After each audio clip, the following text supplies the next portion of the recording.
The victims sustained 9 life-threatening gunshot wounds and were transported to area hospitals. Based upon the information and evidence that we've collected thus far, this seems to be intentional in nature, with 2 of the victims who were sitting outside of the establishment fired upon by an occupant of a black Kia Optima who exited that Optima with a long gun, a rifle.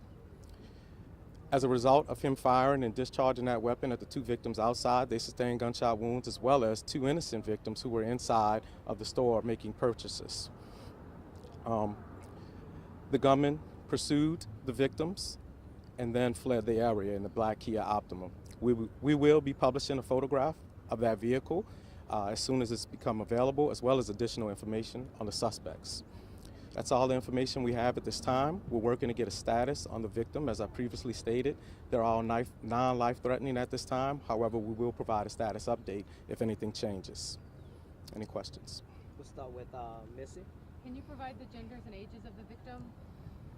So, as I previously stated, there are 2 juveniles and 2 adults. It's 3 male victims and 1 female victim. The female is an adult, and the rest of the victims are male. Channel 4. So there was a shooting yesterday, less than 24 hours ago, just about 5 minutes from here. Do you think these are related? Are you concerned that there's 2 shootings not far from each other? We're certainly concerned about any shooting, right? However, that's an active and ongoing homicide investigation. We will be consulting with our homicide investigators to see if there's any connections or nexus between the 2 shootings. But that's an open and active investigation right now that we're still working on, as well as this investigation. If you look behind me, you'll see it's in its infancy. It's in its preliminary stages, what are still documenting the evidence that we've located. As far as suspects, is it only one person right now that we are? It appears to be only 1 shooter at this time. However, of course, we're looking for more suspects. We're looking for the driver of the vehicle as well.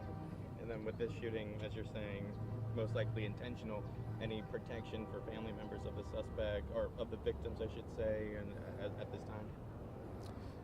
Rephrase that question, I'm so, sorry. This being intentional, there might have been, maybe there's some beef or something like that. Any word on whether there'll be some increased police protection for the victims' families and family members? That's certainly something that we're going to explore. We have to get more information from the victims at this time, as they were transported to the hospital, and we're still trying to gather and collect that information from them as far as their statement and their account of what exactly transpired.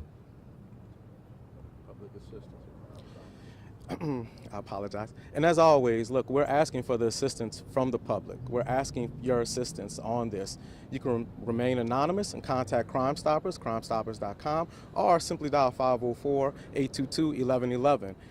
You can also call the 3rd District Police Station at 504-658-6030. Once again, we're asking for your assistance. We need your assistance to aid us in this investigation. All right, thank you guys. We appreciate it. Thank you. Get out of Bibbit.